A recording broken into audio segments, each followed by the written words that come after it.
وبركاته. الحمد لله. الصلاة والسلام على رسول الله صلى الله عليه وسلم. Welcome to the R2F show.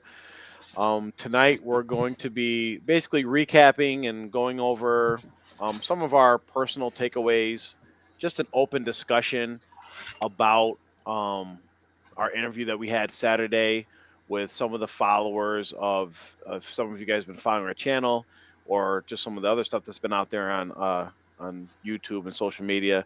This brother named Muhammad Qasim, who is alleging to be the Mahdi and having true dreams and whatever else he's claiming. There's people actually that are believing this. So we had a chance to interview um, few of the followers from two of them were from America, one was from Pakistan.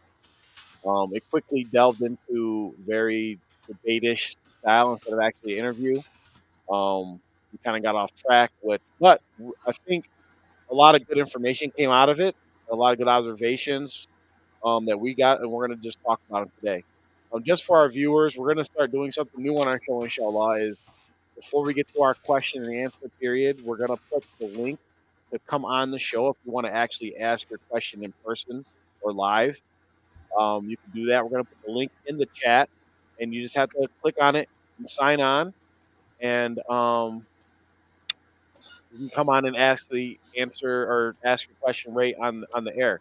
We only have limited space, so like after you ask your question, I'm asking you a quick question. It can be coming on here preaching or rambling. Ask your question, and we're gonna get you off so that people can come on. If people still want to ask in the chat, do that. But we encourage people to come onto the show to ask their questions, inshallah. So, um, with that, we're just gonna open it right up. So Hussein, what was one of the big takeaways or big things that you noticed from talking to these people? All right, so I had three in no particular order, but I personally think I want to start off with the poor state of the Ummah. I think that the Ummah right now is just, I mean, we're in some really, really interesting times. I mean, we do know that there's, we've been coming into the signs of the last days pretty heavy. And yeah, all the fighting back and forth, I ain't got my joint, man. Sheesh. Look, my mic was on and everything. Oh, you're right. Here you go. There he is. I got my people around me talking about that meme y'all put in the junk where they was waiting till the buy time that whatever that movie was, and then the dude came and started singing. It's accurate, bro. Wait for the star player. Okay, I'm here. Ugh, your mic is a little dusty right now. Oh, is it? Yeah, my dad was in the hospital. So, how's he doing? Oh, you just went mute on us. Did it go mute? It went out? No, you're good now. Okay. Great body. Right. Nah, man, this is supposed to be an expensive joint. Mahmoud, he gonna get fired, man.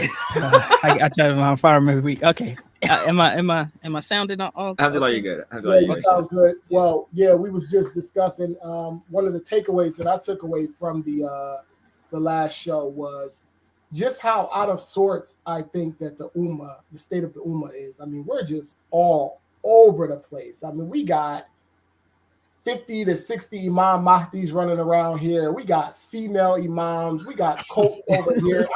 I'm being for real. Yeah. We got extremists over here. We got, what I mean?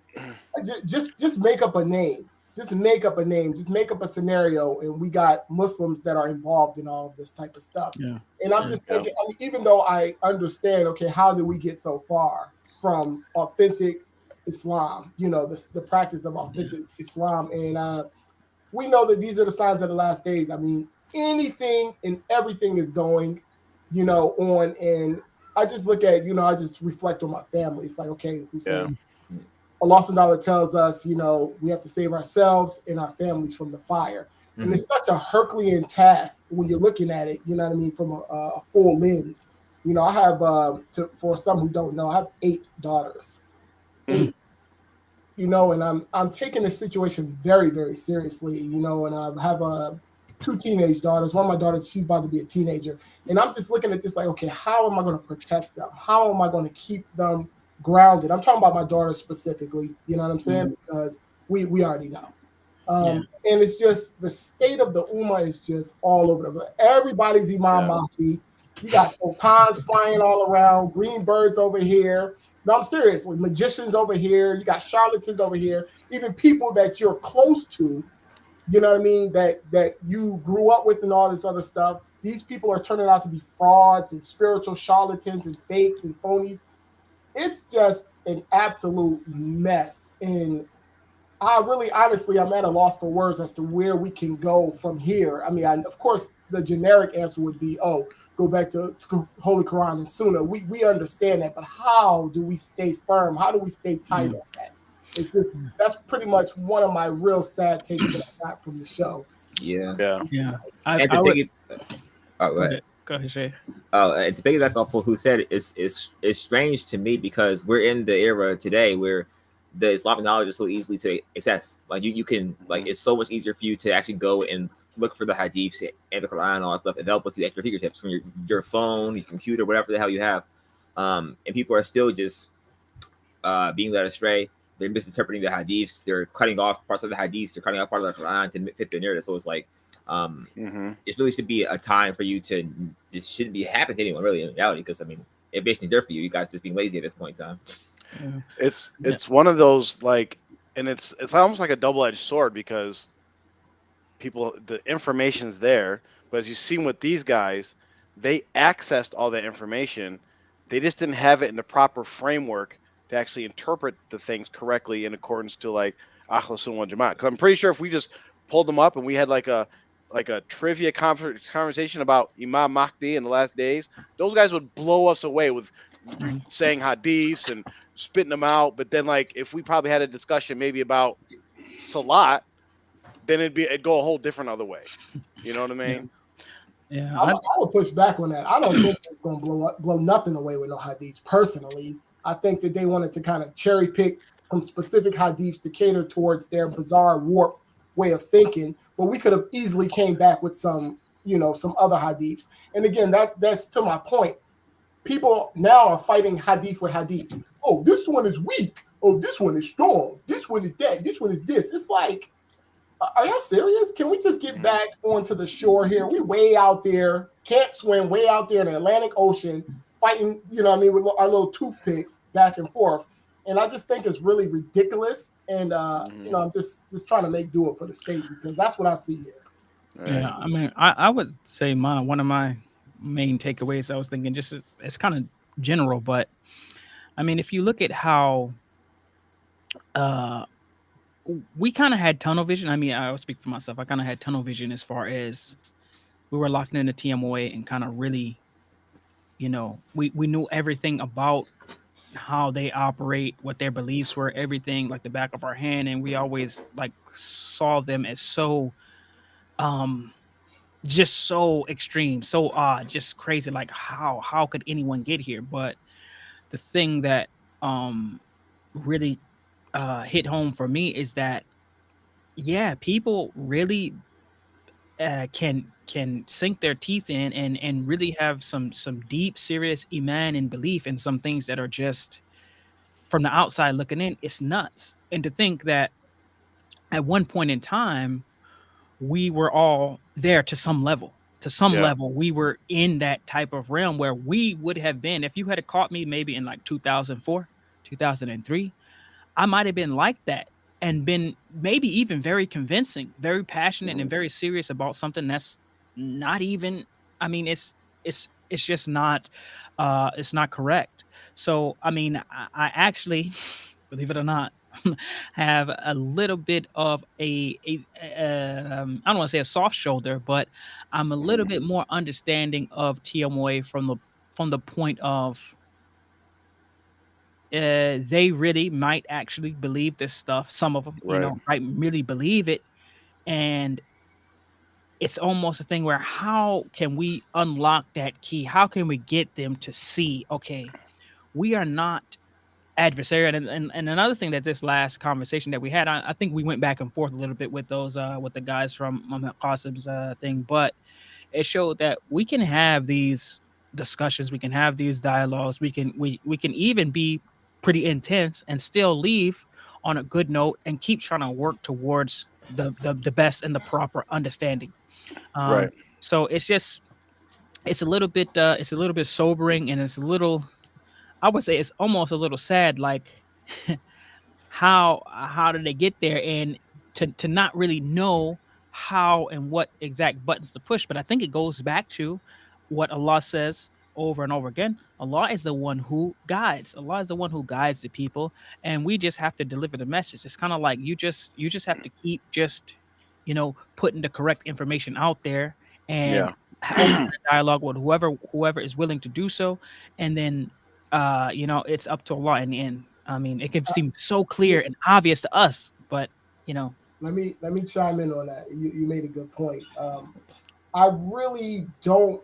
It's hard nowadays for me to have a soft spot. It really is. It's getting harder and harder because, I mean, come on. Allah says that, like you said, I mean, we already know that Allah subhanahu wa ta'ala is the only one who guides. And let's just frame it like this. And I've been thinking about this. I've been thinking about this over the last year or so. Hmm. When the TMOA members would kick us out or kick people out, they would say and rationalize it like, oh, Allah's weeding out the riffraff. And when we get kicked out or we do something to subsequently end up out, we look at it like Allah subhanahu wa ta'ala has saved us. You understand what I'm saying? mhm. It kind of like reminds me of that glass half full, half empty concept because they're over there like, okay, we got the sauce. And it's Yeah. hard, it's really hard because it's like, how do y'all have the sauce when Allah has forbidden, female imams? How do y'all have the sauce when you're supposed to be following the Holy Quran and Sunnah and there's no talk of a six sultan or seven sultan? How do y'all have the sauce? You feel what I'm saying? You could just keep going I down was down the I was list. listening to a lecture this week, and it was in the Akita series on AMAU, and just if anybody from the Muhammad Qasim group, um, I'm sorry, I'm going to keep calling you guys a cult because it is a cult. The Muhammad Qasim cult. Um, I urge all of you guys to actually seek knowledge, like good knowledge. Start from the beginning, ABCs of Islam. And there's lots of resources that we can give to you guys, especially the people in America. But I was listening to one of the things, and he was talking about like the common characteristics of like cults, sects, these deviant groups. And one of the things that he mentioned was how they develop their belief first, then go to the Holy Quran and the Sunnah to find the support. So, and you've seen that with this Muhammad Qasim group. You've seen that with the cult of TMOA. That okay, I want to have a female imam, so now let me go find the support from the Quran and the Sunnah.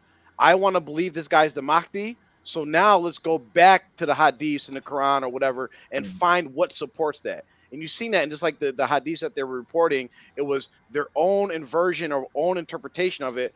And in Islam, and Mubarak mentioned it, you can go and you could find some scholar that might agree with your position, one here or there. If you keep doing that for every point, eventually you'll have a nice support from the Quran and Sunnah that supports your weird divergent view. And this is what all these groups, since back when we started having people diverge from the straight path of Islam, doing the same thing. They would establish what they want to believe, like I don't want to pay zakat, and they would go find the ayat that basically how they can interpret it to support why they wouldn't have to pay zakat.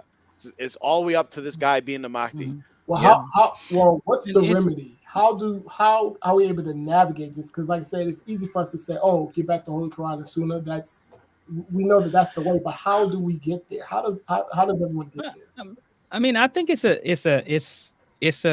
tale of human nature. If you look at human nature, how humans are, why do infomercials that say, "Hey, just use this little board or whatever, just 20 minutes a day, 3 times a week, and you'll lose 100 pounds without even exercising or whatever." I mean, it's like get rich quick scheme. For only 10 minutes a day, just from your phone, you can make $10,000 a month on YouTube. Hmm. Just these little things. I mean, it's like these humans, we like to have the quick, easy.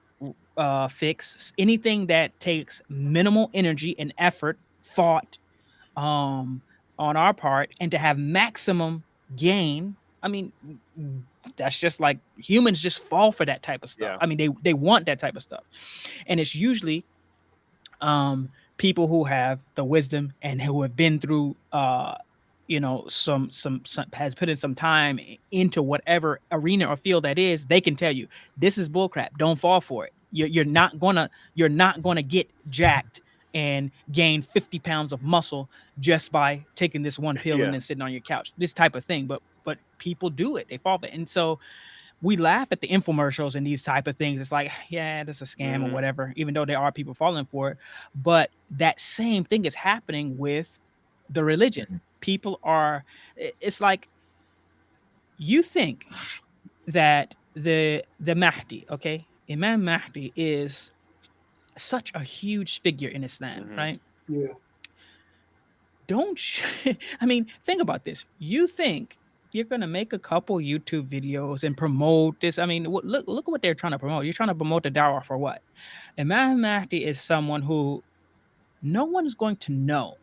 If you think you're going to tell everybody this is the guy, and he's just walking around by himself in Pakistan, no security or whatever, if people were really serious about that, they would just, I mean, like the enemies of Islam. Yeah. The people, they would literally just take them out. You're not going to find Imam Mahdi that way.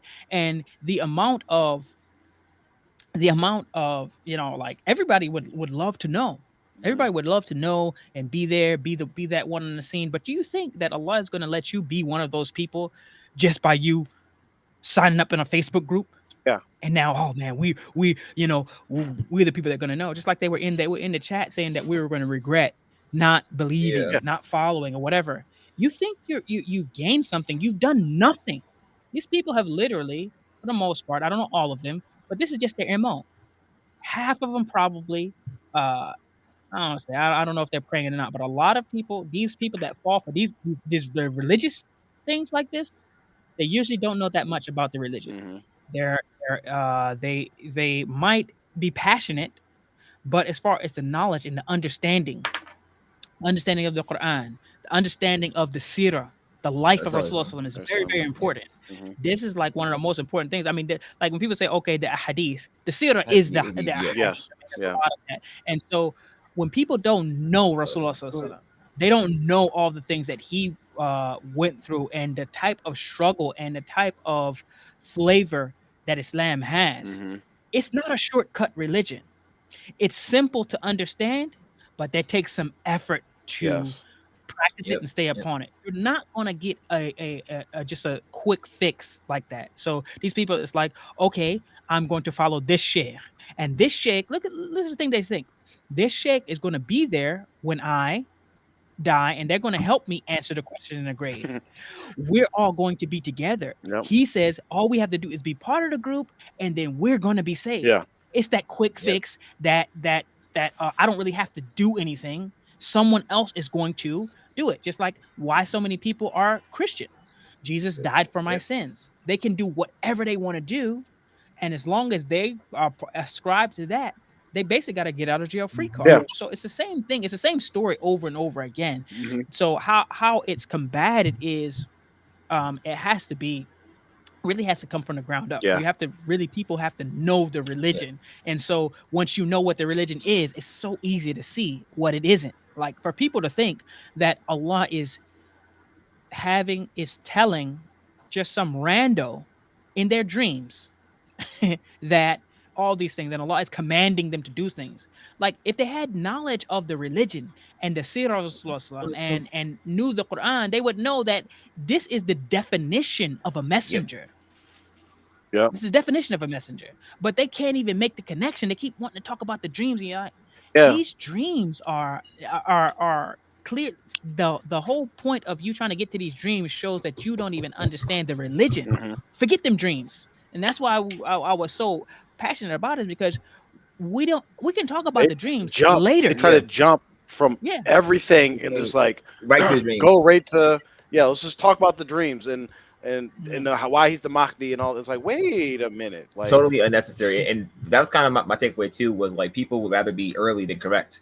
And so they're talking about like in Yeah. the episode about how they wanted to like be one of the first people to be with the Mahdi because there's gonna be more rewards, and all this stuff. It's like he's not the Mahdi, but if you guys took the time to just like actually sit down and wait, look through all the evidences before just jumping to some rash conclusion that oh he's the Mahdi.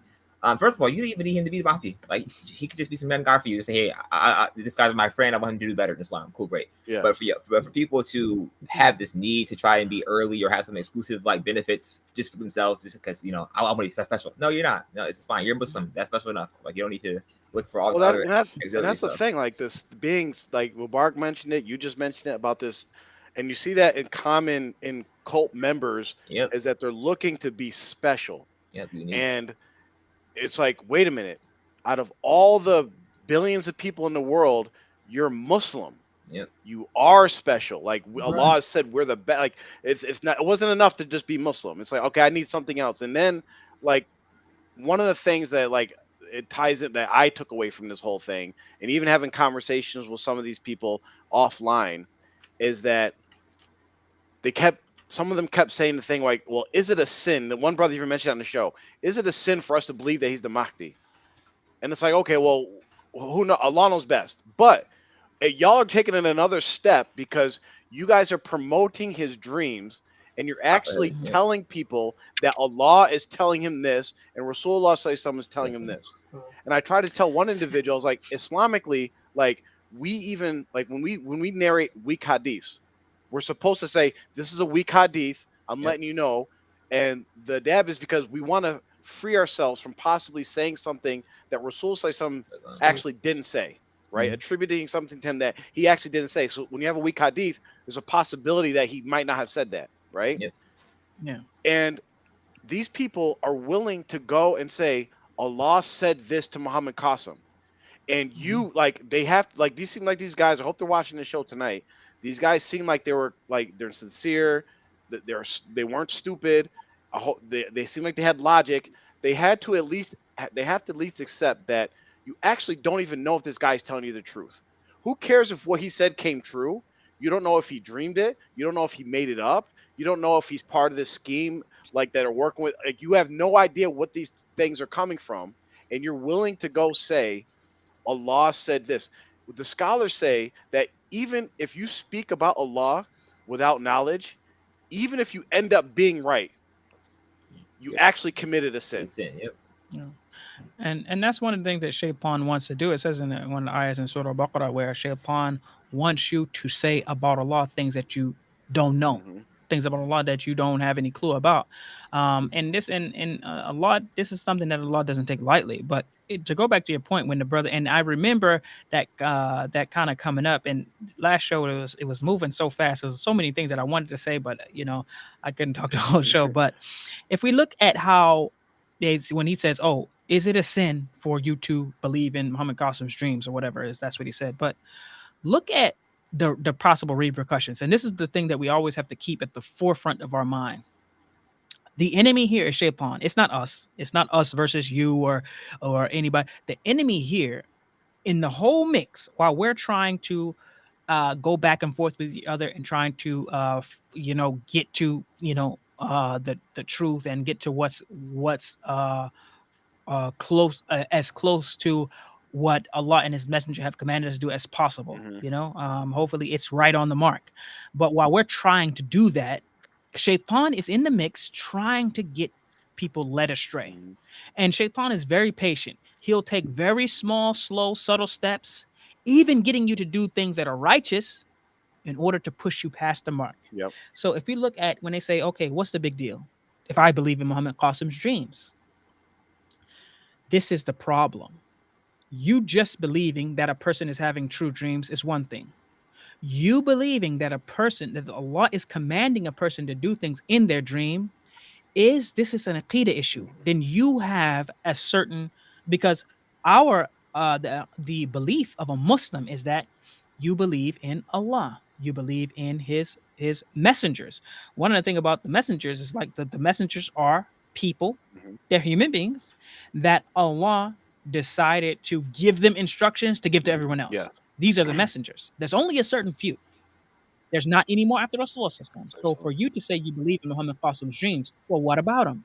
He says in his dreams that Allah is commanding him to tell people things. Mm-hmm.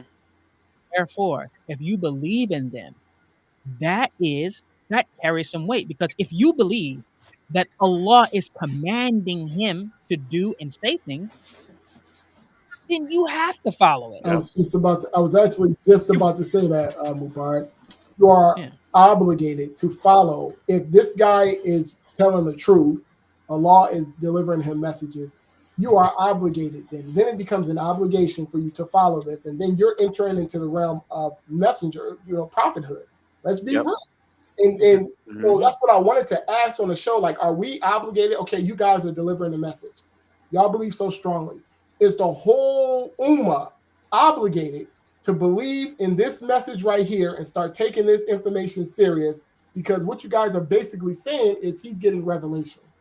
Yeah. There's no way around it. Yeah. That's what you're saying. And they can't be, they can't say, well, you can't get away from this. It's either yes, that means if it's yes, then everyone has to. And you actually, I mean, think about this. If Allah is saying something, if Allah is commanding people something, and you believe it, then that's everything. That's everything. It actually would, if you believe in right here in 2023 that Allah is telling people things to do through this guy, then therefore, whenever he says something, that you have to do it, and it can override the previous Sharia, previous rulings, previous commands from the messenger. All of that would be overridden. Why? Because Allah is telling you right now, this is one of the things of nubuwwah. This is one of the things of prophethood, where the prophets, they come in succession. They basically say the same things. Yeah. Don't commit shirk, obey Allah, certain your righteous actions. Okay, pray, give zakat, feed the poor, don't commit treachery, don't kill. All these things. These are standard. Yeah. And then there's certain things within the Sharia that are specific to certain prophets. Certain things get abrogated. Certain things that were made haram were then made halal by subsequent messengers. So when you get into that thing, it's because the reason why they were able to do that is because Allah is saying, okay, this was haram for them before, now it's halal. Just like what did Rasulullah say, that the advantage that Allah gave him over some of the previous nations was that everywhere is a place of prayer. We can pray anywhere. Right. This wasn't the case for everyone before. They had to be a specific place or whatever, like a masjid or something like that. We can pray anywhere except for in graves. Yeah. except for the graves, we cannot do that. Newsflash, we can't pray. We can't build over to make masjids over graves, pray at them, or we can't pray in the graveyard. And in bathrooms, places where there's najas there. But this thing we can do. Also, ghanima, the war booty, like the spoils of war, was not always halal for every nation. You just have to burn it, right? This is And so now for us, that law has changed. And so, when there's a situation where there's war booty, spoils of war, and captives of war, or whatever, they get split up, according to Islam. So when a new messenger comes, some things get changed for our own benefit or for our own time. So if in real time, in this day and age, Allah is communicating with someone and telling him to spread it to the Ummah, if you believe he's telling the truth, you cannot disobey what he says. But that would mean he's a prophet. And just to add on to what you said, because like in his dreams, like they kept saying he's not bringing anything new. Well, yeah, I read the dreams that they put out there, and yes, he is, because if we did that and we believe that, okay, these are from Allah, it's going to override certain hadiths that Rasulullah said. So like he said, Allah told him, just say the 3 kuls once before you go to bed and you're protected. Okay, that overrides ayatul kursi. That overrides saying them 3 times and blowing them over yourself. Okay, now we just got to say them once. He told Muhammad Qasim, just say subhanallah 6 times. You're good, and this other do it 1 time. Okay, that's all we got to do from now on. And in the dangerous thing we touched on a little bit in the beginning of the episode is people, his followers, believe he's the Mahdi. Which when you say, like, the closest thing, and Amr mentioned this, and we'll tie it into this, is like he's saying he doesn't make big claims, but he makes the biggest possible claim that any Muslim can make, saying I'm a prophet, right? He's basically saying I'm the Mahdi, okay? So people are looking at him, they're looking to him as an example. And I seen one of these videos that one of his followers put up. He looked like a clone of him. You could see the deep 5 o'clock shadow of like he just shaved that beard right off. I'm pretty sure there's a lot of people following him like Muhammad Qasim don't make salat. I don't have to make salat. Why? I'm just gonna worry about spreading his dreams because if I do that, I'm cool. And it's real dangerous because especially this part about them not, and these guys did not know that much about Muhammad Qasim. We studied him for like a week or two and know more about him than they actually did. Yep. Like when we said like he don't make salat, they're like, oh, he didn't say that. Yes, he did. Yeah, like we got the videos up, and it's so dangerous because I was talking to one of his followers. I don't want to say who. I don't want to get none of them in trouble, right? But I'm talking to several of his followers. How you know you're in a cult? And yeah, and I gave the example of like they're talking about, well, he's truthful. He's having true dreams. And I said, do you know Islamically, you can't even call him truthful because he can't even testify in Islamic court. He can't even testify. So someone that like say if I had a property dispute with one of these followers, right? You stole my watch.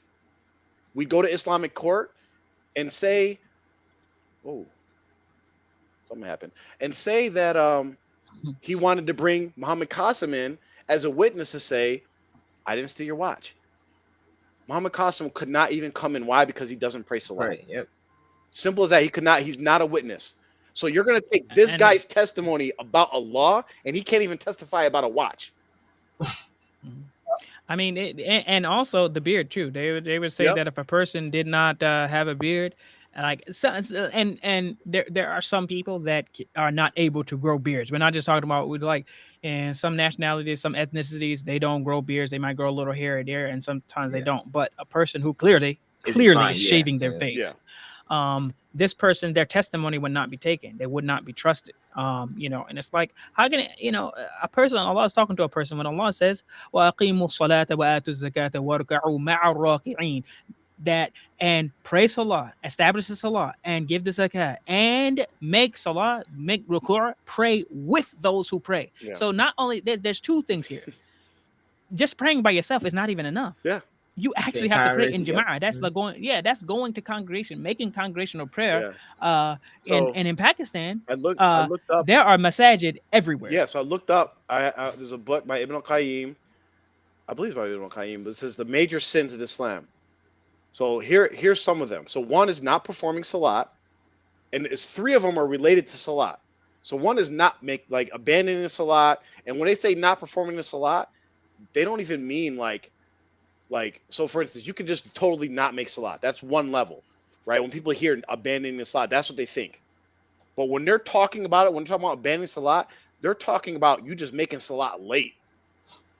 So if you make all your salats but you don't make them on time, you're considered one of these people that have abandoned salat. Okay, so that's one. Another one was foregoing the congregational prayer and praying alone without a legal excuse is another major sin. Like Mubarak just mentioned, another major sin: constantly missing the Friday and congregational prayer without a valid excuse.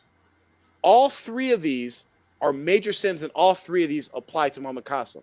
And then in this, and I didn't get the chance to find the Hanafi version, but I wanted to read this. So if anybody from the Muhammad Qasim cult is listening, the Malikis and Shafis are of the view that the one who does not pray out of carelessness and laziness, not because he denies that it's obligatory, is to be executed as punishment.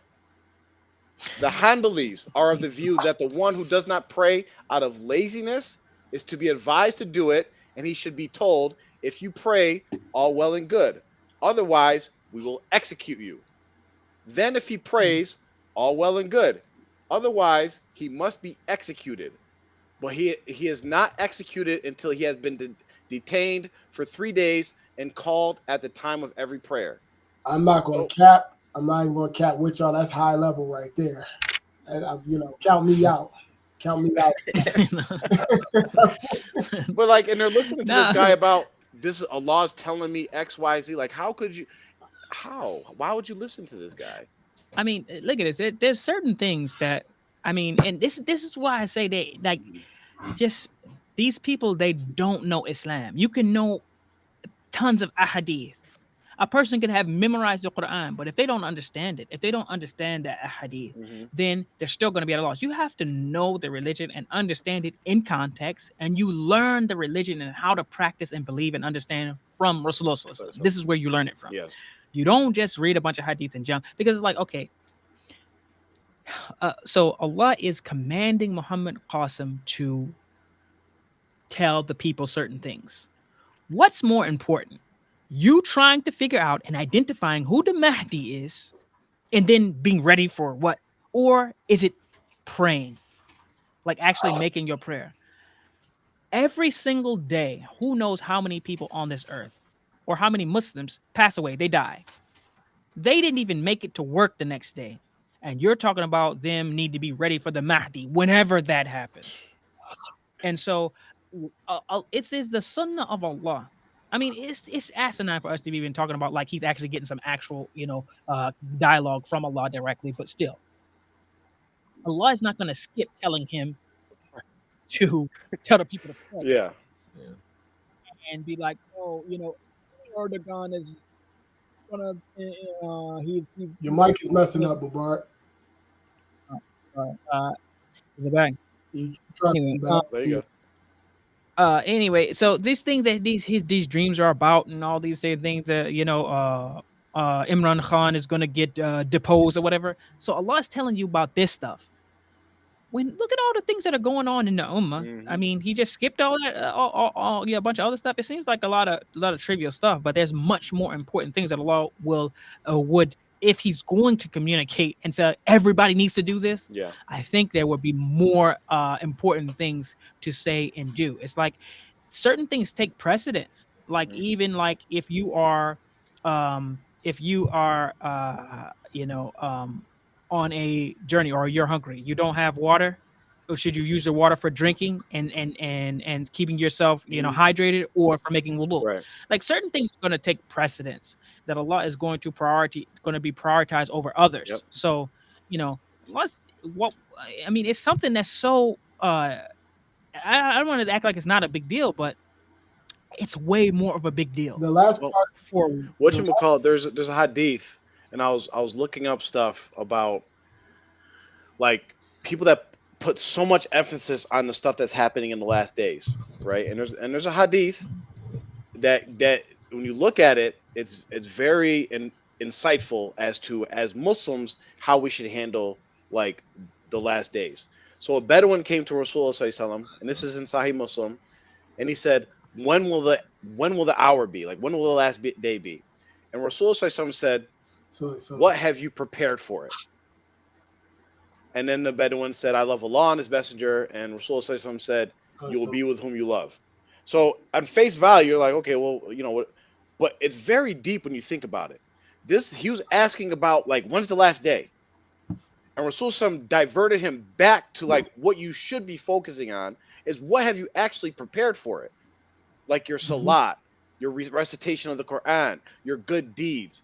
Because I remember listening to other lectures, and I forget which scholar or which teacher said it. It was like the best way to prepare for the last day is to just be the best Muslim you can be, and Allah is going to prepare you for it. You don't go around looking like even this. Like imagine us taking all the hadiths, becoming experts on like the Mahdi and all that, and then trying to go to like Pakistan to find who fits these characters. We could find 1 million people that fit the same characteristics as Muhammad Qasim in Pakistan, like alone.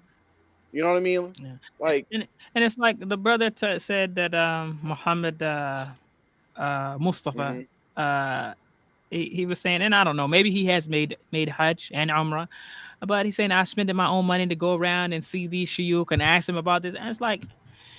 This is what happens. They get you. It's one of the tricks of Shaitan that gets you to prioritize things that are not really a priority, to take you away from things that are really going to level you up. Like instead of going for Hajj, you're going trying to support and drum up, support for, or trying to find support for, or confirm your beliefs in Muhammad Qasim. It's like, it's just not important. I mean, in where you think it is. Yeah. You don't actually need to know who the Mahdi is. It's not Yep. required. Right. It's not required for you to figure it out.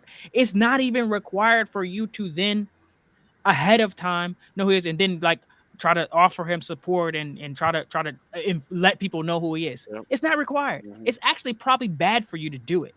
It's definitely not going to, if the actual Mahdi, if it, the actual person who's going to be the Mahdi, if everyone is like thousands and everyone over the world saying, yeah, that's him, do you think that's gonna make his life easier, make his job easier? Right. You're actually making it harder for Right. him. Yep.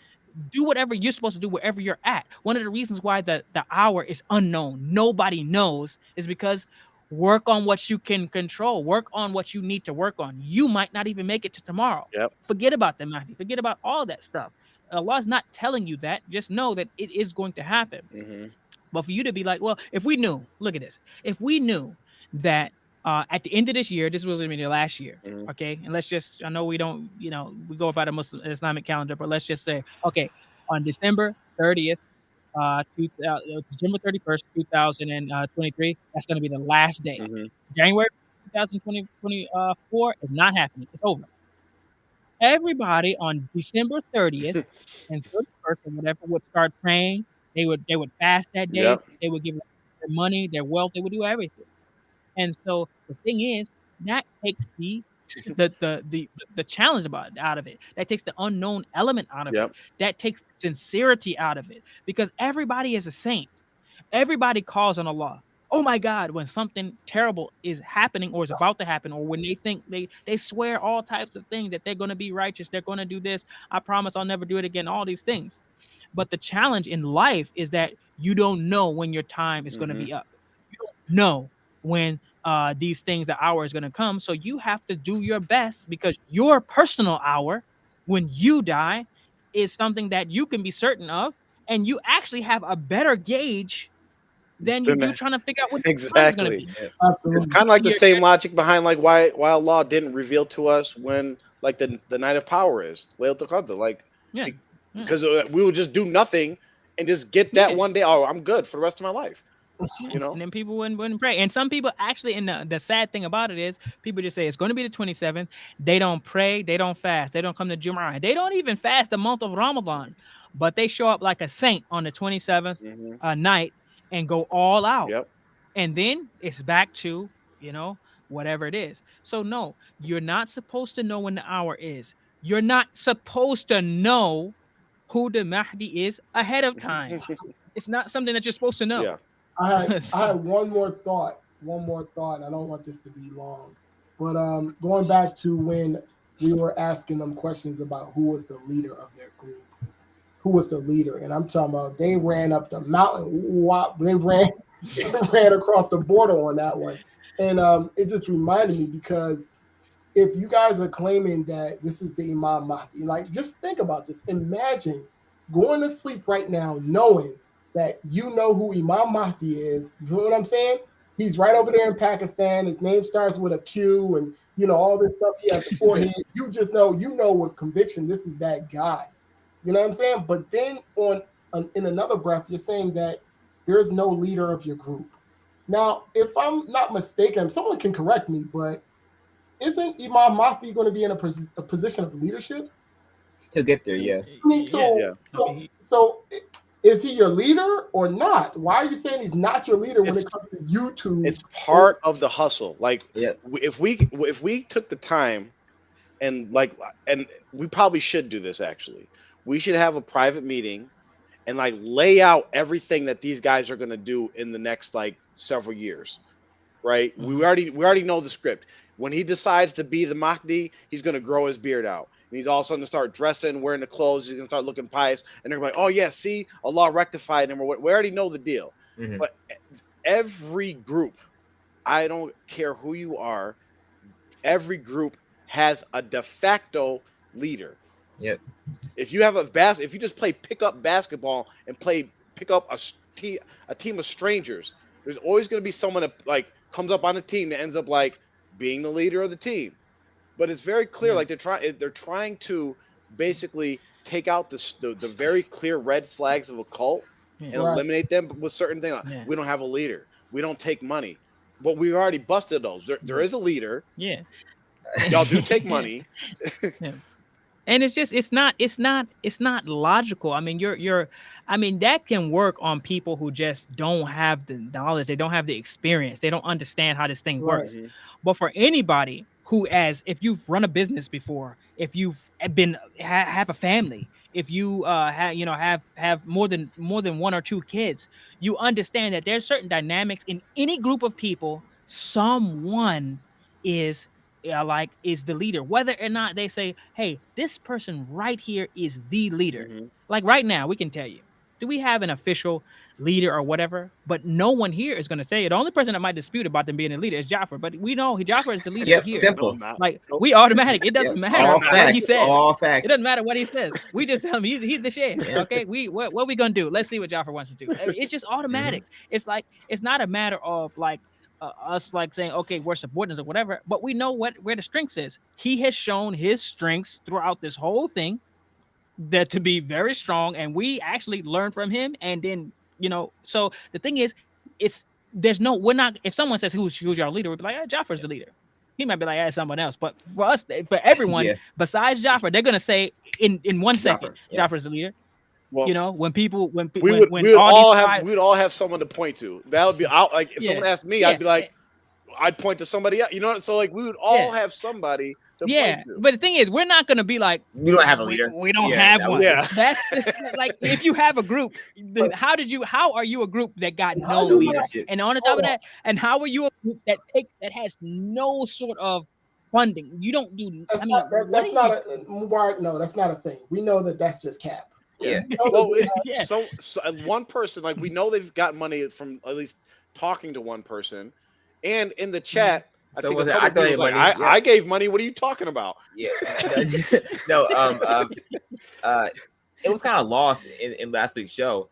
The Pakistani guy, he was trying to say that Qasim was the what's the thing called? The reviver.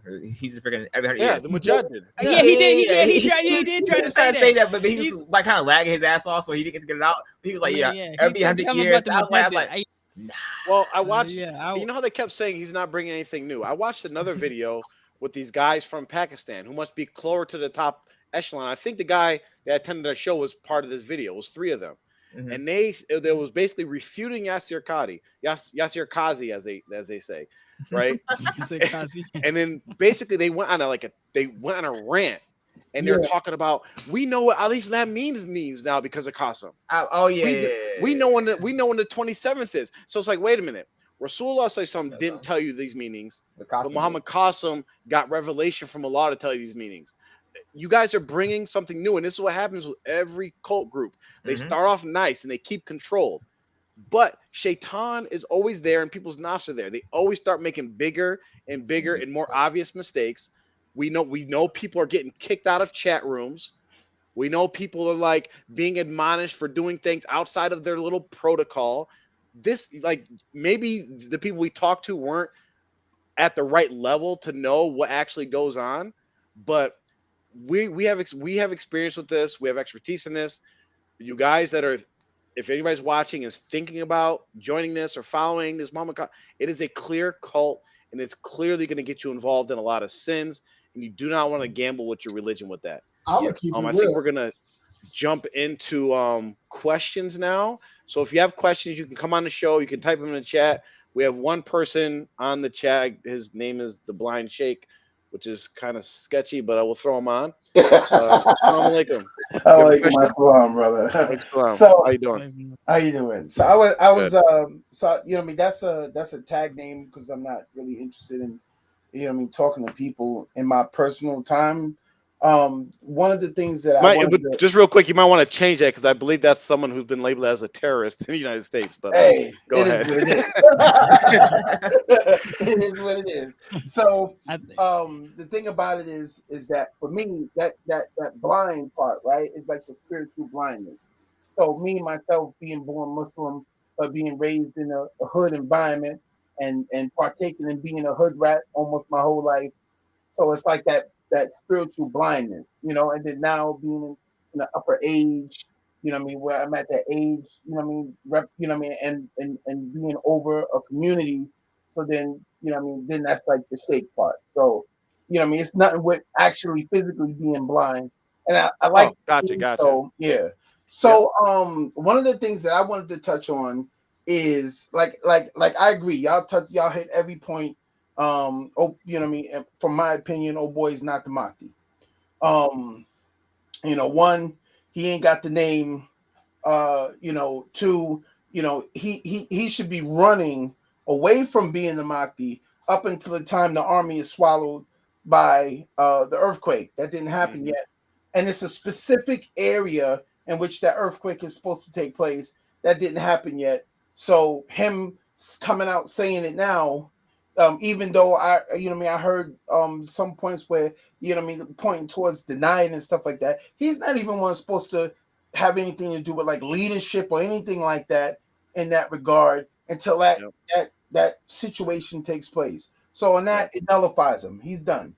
But on the opposite of that, the one thing that I see is what I'm calling supernatural fatigue.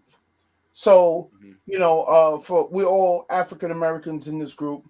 And one of the things is like, you know how it is when you grow up and someone come in the community and like y'all said earlier, coming through, hey, give this money here and we can push this forward and we're gonna make millions if you give this money. And so it's like growing up, you know, you trust being trusting of people, you get scammed, you get scammed, you get scammed. What do? Yep. You get older, it's like, hey, someone comes to you with a literate good advice on making some, and you, oh, I'm skeptical. Nope, I got scammed too many times. I don't want to hear it. I don't want to mess with it. So it's like that's like that balanced danger.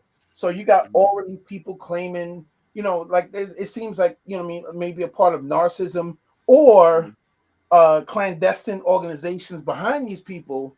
But they come out and they consistently push this idea. Now, what happens to the Ummah is that it's like, well, supernatural fatigue. I don't want to be involved. You know what I mean? I don't believe it. So then when these events start to take place, how many people's going to say, well, we heard that before? You know what I mean? When the actual events, oh, we seen that before. Here goes another one. I'm staying right here.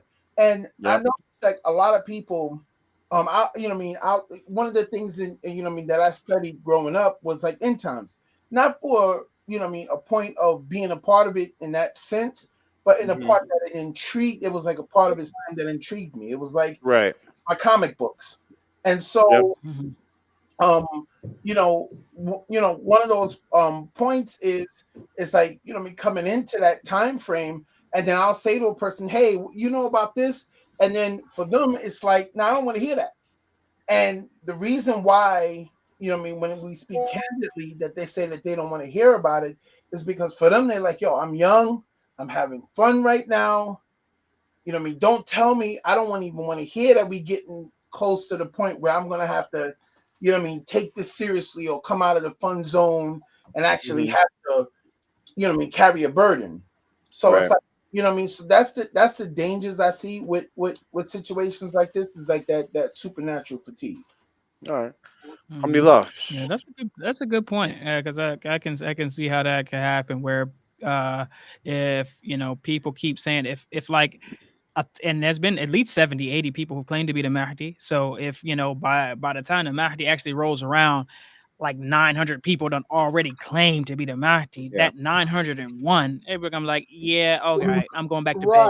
Yeah, I mean, he saw some comedy. He come. I seen there's a compilation on YouTube of like 10, 15 people claiming to be a Mahdi. One Abu Taymiyyah, you know, in England, he was giving a speech. Some sister, a lady, claimed to be the Mahdi. I'm the Mahdi. She got ran out that job. So it's definitely something that's there, and then the brother makes a good point that like they and it kind of ties into what we already said. They ignore all the stuff that disqualifies the person from being the Mahdi, then only key in on the things that say, oh yeah, he fits that description. Oh yeah, you know, and it's almost like the guy who or sometimes a lot of times it happens to girls, and it happens both ways. Sometimes it's like, yo, my listen, because we're Muslims. I said my husband, he says he's an NBA player, or something spectacular, right? Met this guy, yeah, he's this and he's rich and he's he has a yacht and this and another, and every time like, okay, well, where does he live? Oh, he lives in some place where it's nowhere near water, and nothing's adding up. It's like he's an NBA player.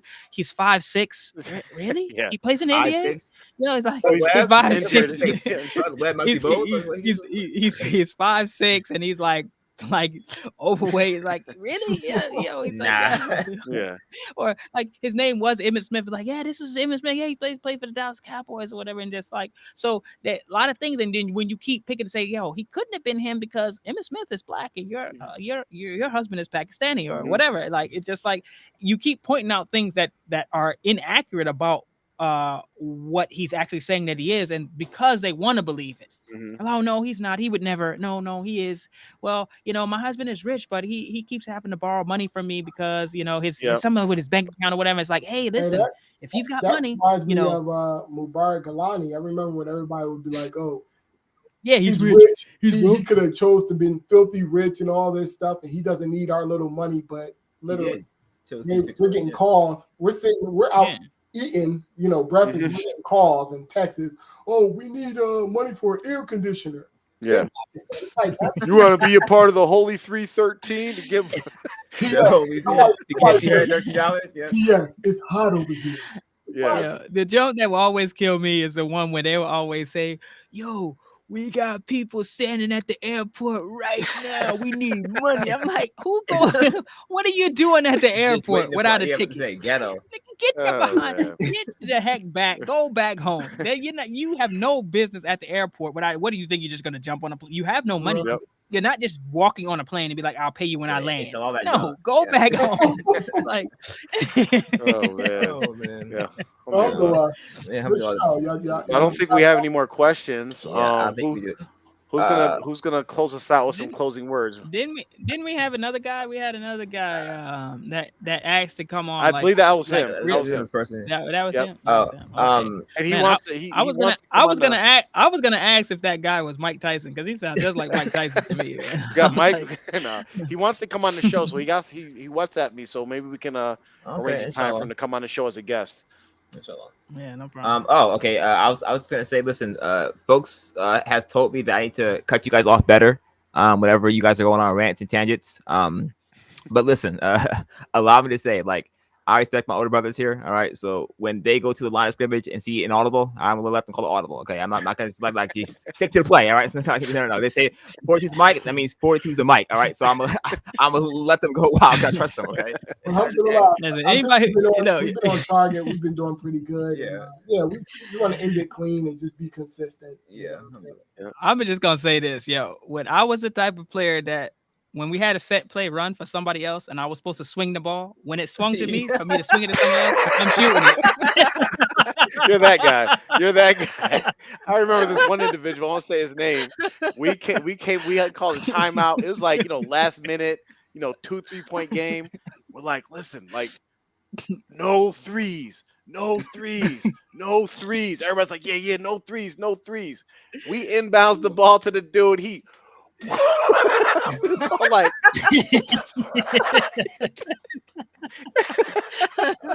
gotta respect it though. Did it go in? Did it go in? No, we lost. Yeah, of course not. We lost. We was like, yo, what are you doing? The next time out was all, what are you doing? He's like, man, I was feeling it. All right, can't argue with you, man. I was feeling it. I literally was thinking about the time when you were saying that story, Joff. I was thinking about the time where we was playing y'all in the finals, and you know who shot that three. I cannot believe he made that crap. But it was really like the last shot. He just stole up this wild three, and then we had to go into overtime, and y'all beat us in overtime. That was one of those. No. Yeah.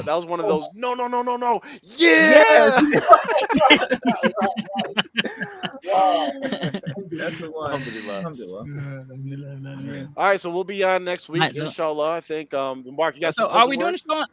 Are we doing a show on Saturday? No, or, Saturday's a no? private meeting that we have with an individual, It's a phone one of the call. leaders of Muhammad Qasim's groups. Again.